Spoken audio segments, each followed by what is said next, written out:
What's going on, guys? I'm Dr. Mike Campion, physical therapist and owner of Flexacare. If you caught my last video, I discussed myth number 1 from my new ebook, 7 Myths About Low Back Pain. I talked about how low back pain is not typically caused by physical damage to our body. Common findings on MRIs and X-rays, things like herniated discs or arthritis, aren't to blame for our pain. But what is responsible is our nervous system, specifically our brain. If you didn't get a chance to watch that video, be sure you check it out before seeing this one. It's filled with a lot of useful information. In this video, I'm going to get into more detail about how we know the nervous system is responsible for our pain. But more importantly, why this information is actually good news for you in terms of getting out of pain. This is a jam-packed video, so stay tuned.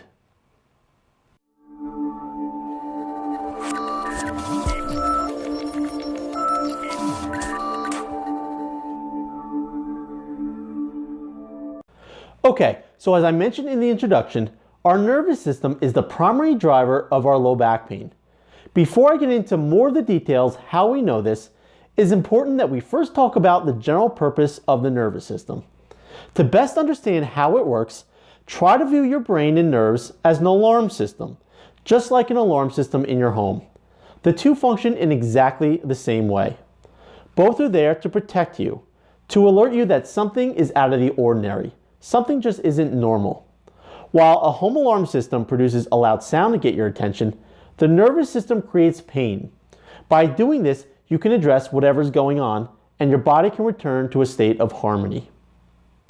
Now, the biggest misconception surrounding pain is that pain always indicates that something is physically damaged in our body.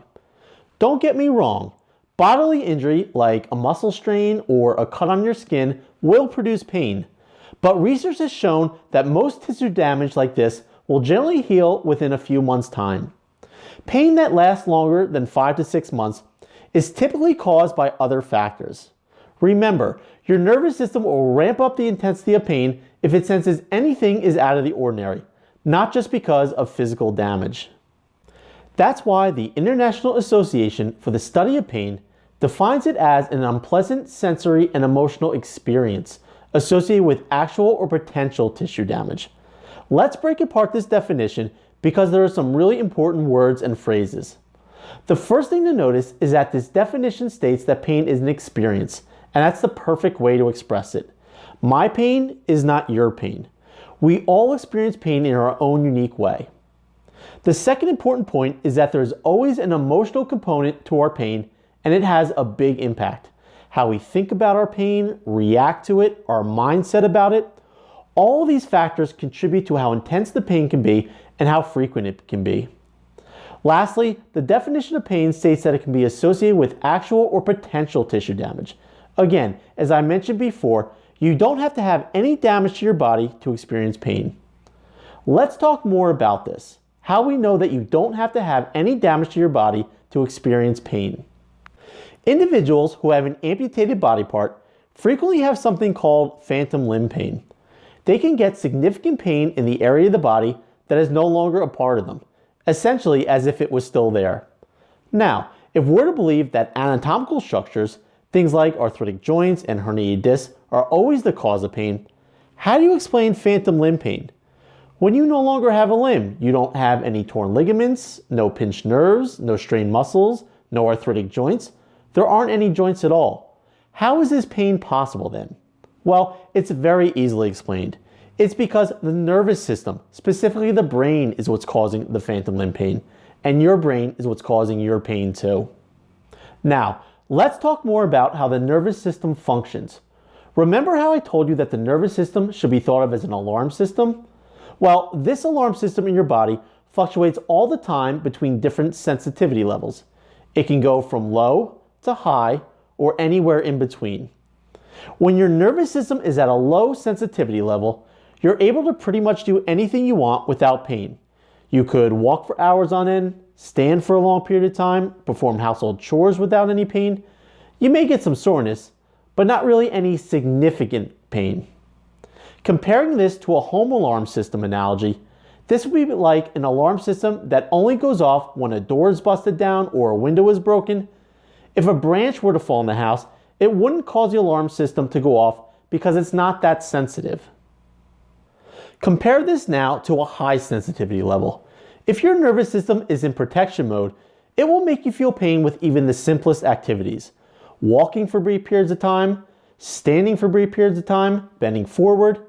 Your nervous system is so sensitive that it makes you feel pain with even the simplest movements.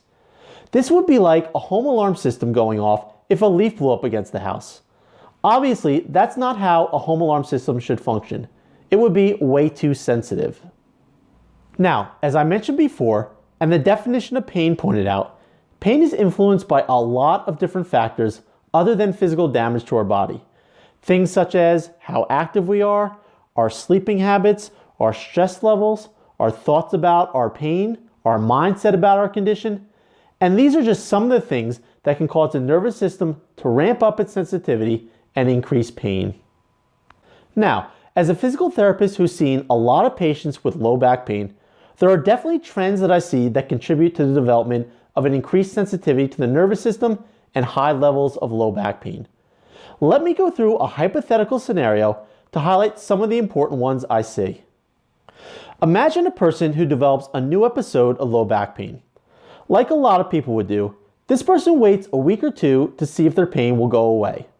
This is by no means wrong. However, most people try to rest and avoid activities because they believe that's the best way to help with the pain. Unfortunately, resting and avoiding activities isn't how you normally act. Your nervous system instinctively views this as a threat, and instead of decreasing the pain, it likely increases it. It feels like it needs to protect you because you're acting different than normal.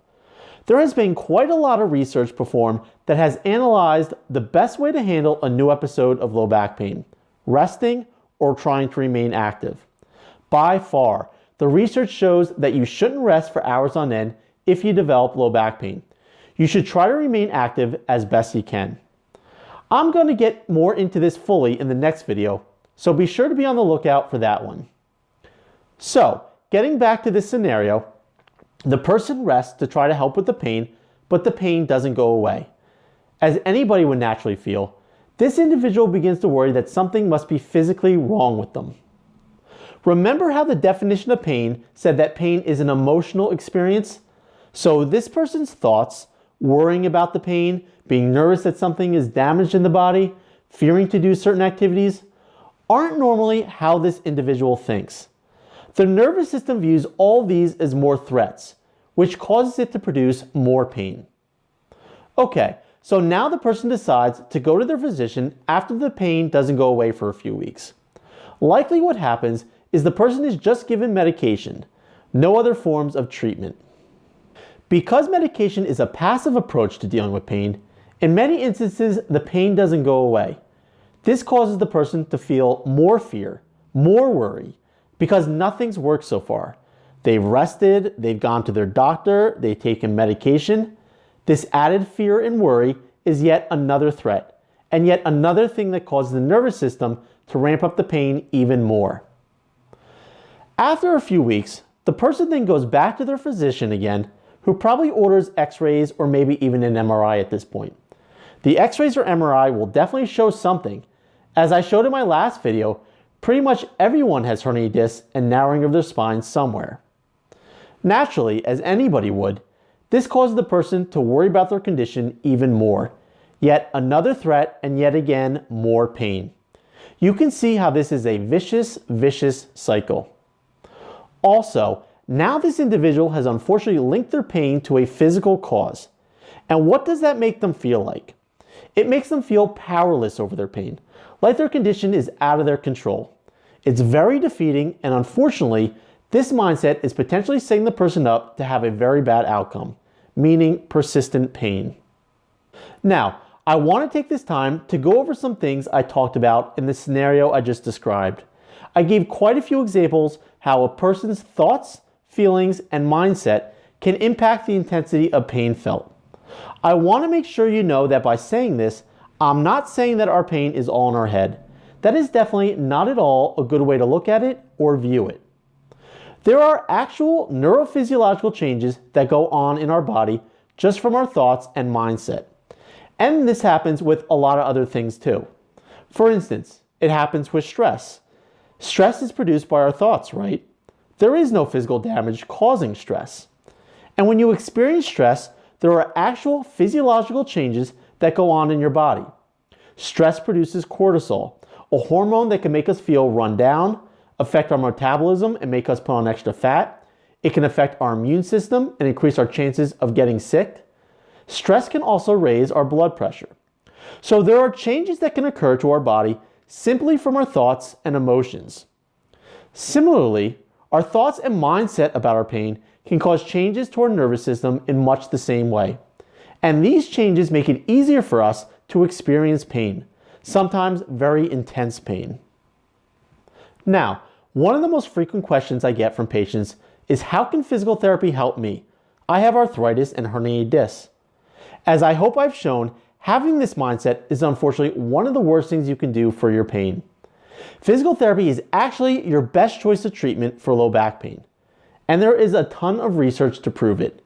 It would take too long to list all the studies that have shown that.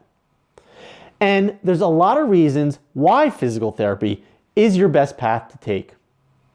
Physical therapy puts you back in the driver's seat of your pain. As an active approach, it gives you back power over your condition, because in actuality, all you have to do is change the sensitivity of your nervous system to start to feel better. And this sensitivity is simply regulated by electrical impulses going through your nervous system. There isn't any change that has to occur to the overall structure of your body. This gives you back control over your condition and the tools to overcome it. And what are some of the best tools to decrease the sensitivity of your nervous system?